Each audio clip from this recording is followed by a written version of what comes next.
Am I the a-hole for leaving my niece an inheritance but not my nephew? I was diagnosed with a terminal illness a few months ago. It's not a matter of if, but when, and the best estimate is that I have in the neighborhood of 1 to 2 years. I'm dealing with it. I've had a good life and no regrets. Part of dealing with it is getting my affairs in order before I leave the stage. My sister has 2 children, 13 female and 5 male. The 13-year-old is from her previous relationship, the 5-year-old from her current husband. My niece's father skipped out on them and my sister had a rough time of it, so I helped them out early on.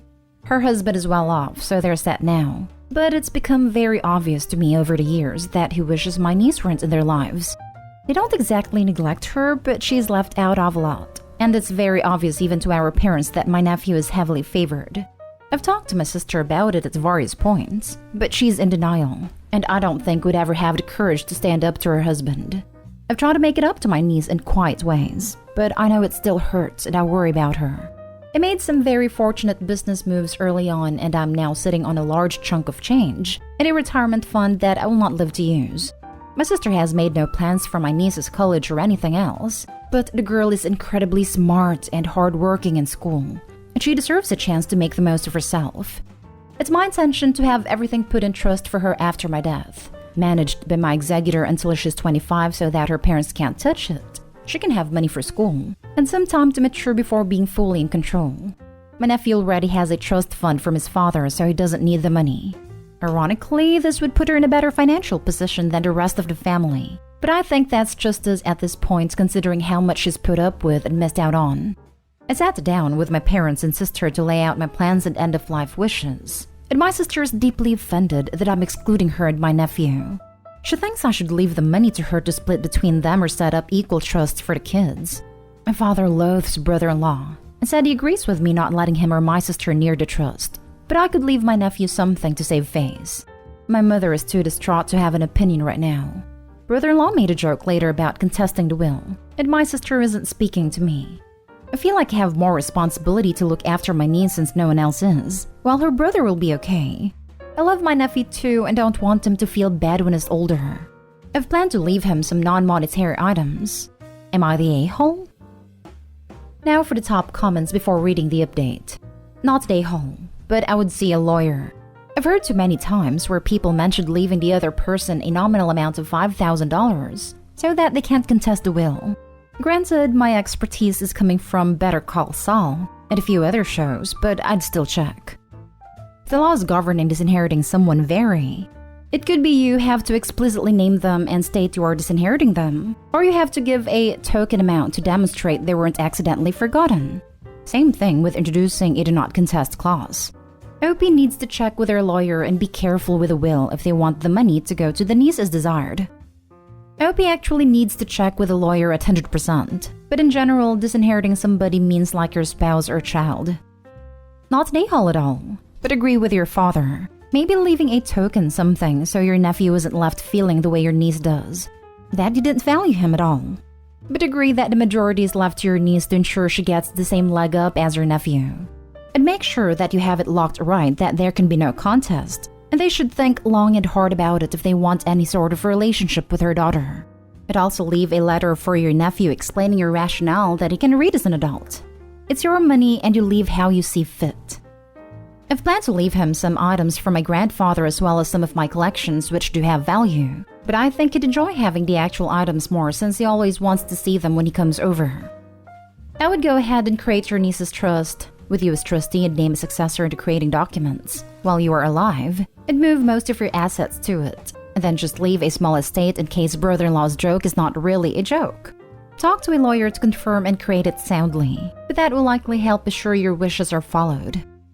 Brother-in-law made a joke later about contesting the will. I would flip out if anyone did that to me. It's even worse if I had an estimated 1 to 2 years left. Now for the update. First, thank you for the kind condolences.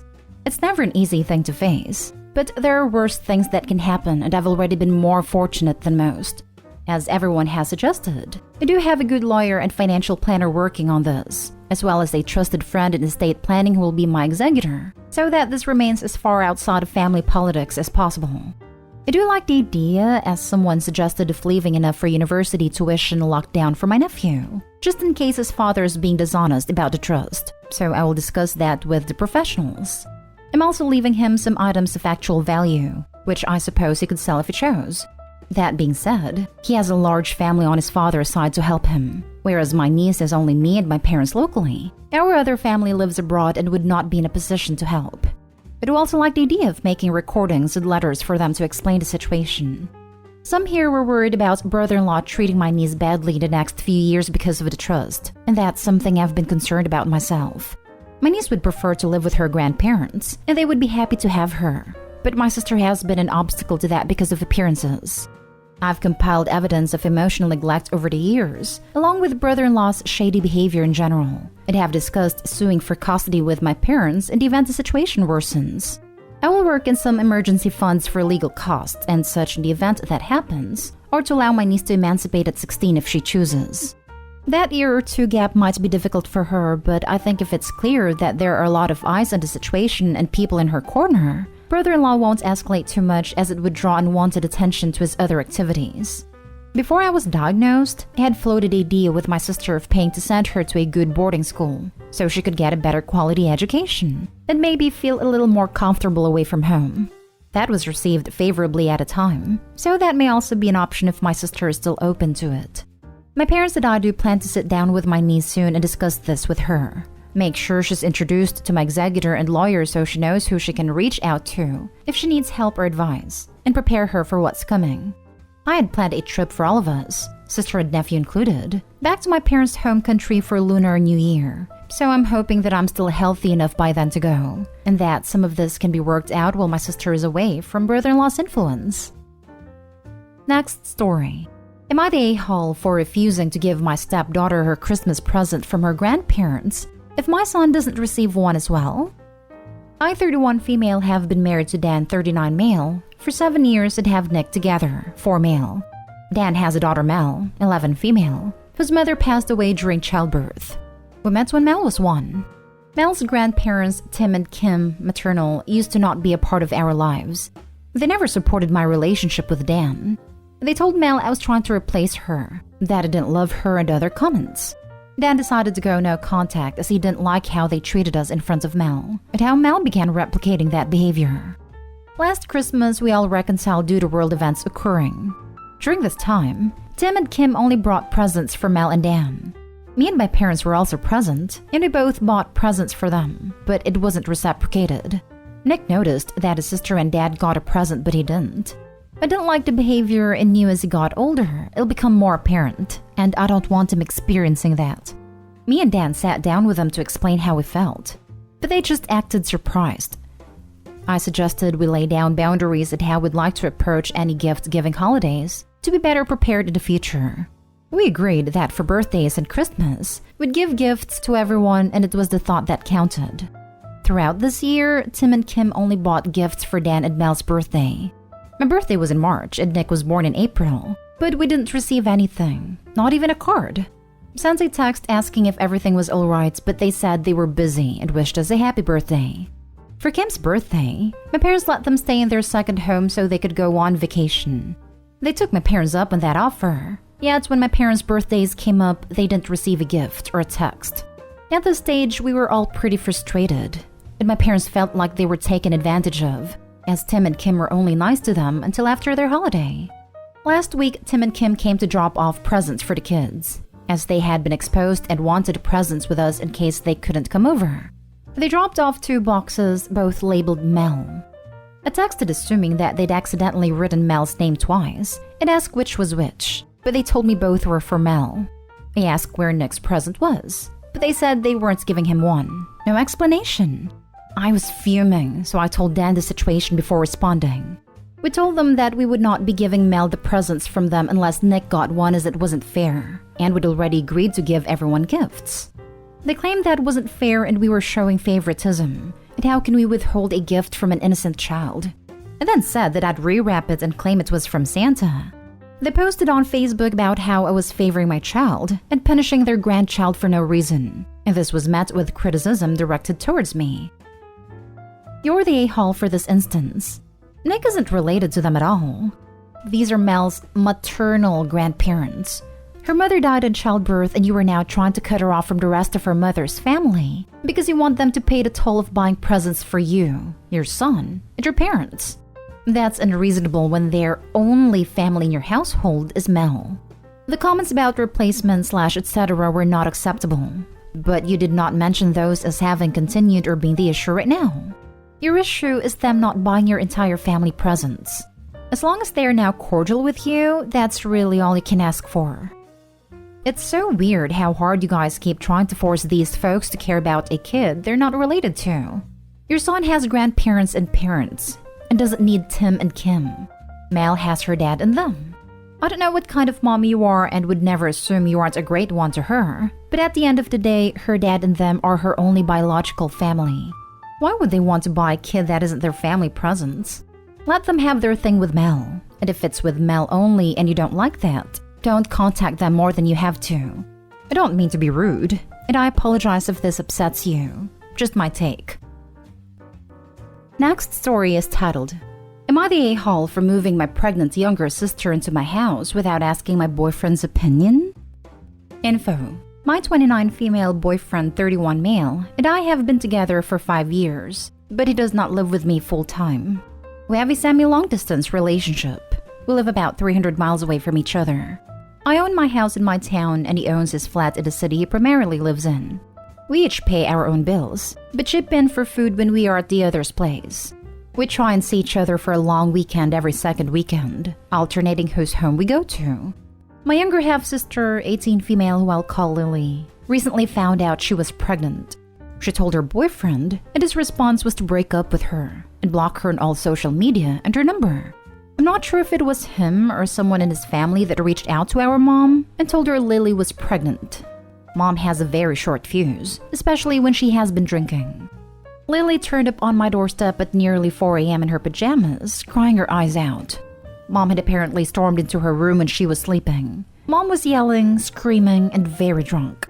She smashed Lily's phone and iPad. Lily managed to grab her shoes and get out of the house, walking the 4 miles to my house. I live closer than our other siblings. At the time, I sent my boyfriend a text saying, "Stuff has gone down. Lily's at mine." When he woke up, I got a response saying, "Okay, talk later." In the morning, I rang my younger brother and we both went over to Mom's house. She was unconscious, breathing I checked, on the sofa. In 2 hours, we packed Lily's stuff into our cars and took it back to mine. All the siblings, 5 of us, talked and decided that for now, Lily will stay with me. She's still in school, so can't afford to live on her own. Our younger half-brother, 21 male, who is at university, will stay with our oldest brother when he comes back for the holidays rather than Mom's. That evening, after boyfriend had finished work, we talked about the situation. He knows how volatile my mom is, but he is not happy that I didn't talk to him before deciding to let Lily move in. He's now saying that he isn't coming to mine over Christmas. He was meant to come down today and stay over Christmas and New Year. His family lives near me, so he would see his family, not just me. He has decided that he's staying with his mother as he doesn't feel welcome at mine anymore. I've had a call from his mother asking what happened, and she said I was disrespectful to my boyfriend and she expected better of me. Am I the a-hole for not talking to my boyfriend before deciding to let my pregnant younger half-sister move in with me? Now for the comments. Not the a-hole. You do not live together. And I would have hoped you would be compassionate enough to understand your sister needs help, and that this will likely not be a permanent situation. Visiting family but not visiting you is childish behavior. I'd take these few days to really think about how his behavior makes you feel. Good for you for taking care of your sister and removing her and her child from a potentially dangerous situation. Thank you. Not the a-hole. It's your house and you two don't even really live together. If I got a text from someone saying I expect better, I'd probably go haywire. Until she said that, I didn't think I had done anything wrong. You didn't do anything wrong. Time to dump him and get a better boyfriend who would be supportive of you. Now for the last story. Am I the a-hole for making my relative pay for his uninvited guests' dinner? I recently graduated from college, and to celebrate this accomplishment, my family and I chipped in to have a buffet for my immediate family and some extended relatives and my godmother, also a distant relative, on a very nice restaurant.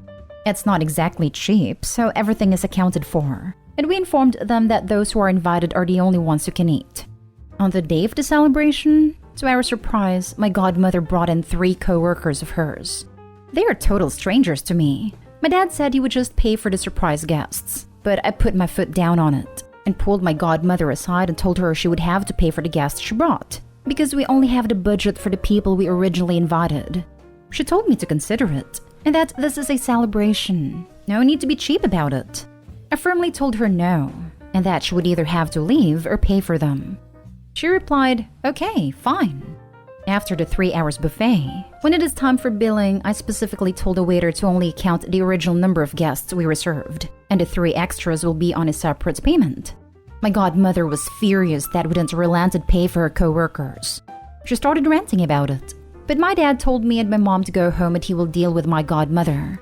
After that incident, my phone was blown with text from my godmother who told me I embarrassed her in front of her co-workers. Turns out her co-workers ended up paying for themselves, even if my dad offered to pay for them. He guessed that the co-workers of hers didn't want to make the situation become more awkward, and it isn't a big deal for them. But my godmother was furious and told me that paying for her friend's dinner was nothing compared to the gifts she gave me since I was a little baby. Am I the a-hole for doing this? Not the a-hole. Who the heck brings strangers to a relative celebration? Your godmother was beyond tacky for thinking this was okay. Tacky times 10. I would never invite her to another gathering ever again. After working in hospitality and hosting events, this is my ultimate pet peeve. This woman invited 3 extra uninvited people and demanded that the host pay for them. In essence, she wanted a guest of honor to be out of pocket for 3 randos. She embarrassed herself, and I hope her co-workers told her off for putting everyone, them included, in a tacky tango. I don't argue. I speak my piece, then ghost. Her rants would have been insane because she would be blocked until she simmered down, apologizes, and proves she can manage to not act like an a-hole.